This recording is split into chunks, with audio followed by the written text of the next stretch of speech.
সহজেই ইতালিয়ান শিখুন কোর্সে সবাইকে স্বাগত জানাচ্ছি। আমি শাওন আহমেদ। ভাষা শেখার ক্ষেত্রে প্রথমেই বর্ণমালা শেখা অত্যন্ত জরুরি।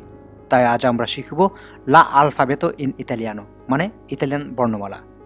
ইংরেজি বর্ণমালাগুলোই ইতালিয়ান ভাষায় ব্যবহৃত হয়, তবে ইতালিয়ান বর্ণমালার সংখ্যা 21টি এবং এগুলোর উচ্চারণ ইংরেজি থেকে কিছুটা ব্যতিক্রম। আসুন আমরা শিখি কিভাবে ইতালিয়ান বর্ণমালার উচ্চারণ করতে হয়।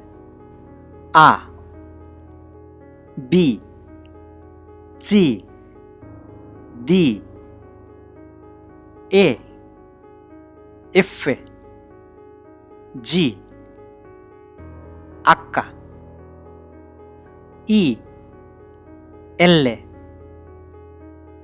M, N, O, P, Q,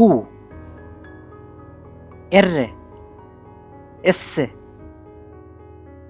T, O, ভু, জেতা। এবার কিছু গুরুত্বপূর্ণ কথা। ইংরেজিতে কয়েকটি অক্ষর রয়েছে, যেমন জে, কে, ডব্লিউ, এক্স, ওয়াই। বর্ণমালাগুলো প্রাকৃতিকভাবে ইতালিয়ান শব্দের অংশ নয়।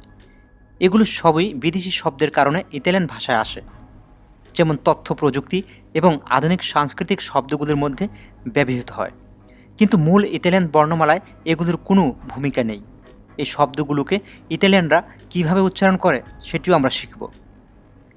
ইলুঙ্গা, কাপ্পা, দোপ্পিয়া ভু, ইক্স, ইপসিলন।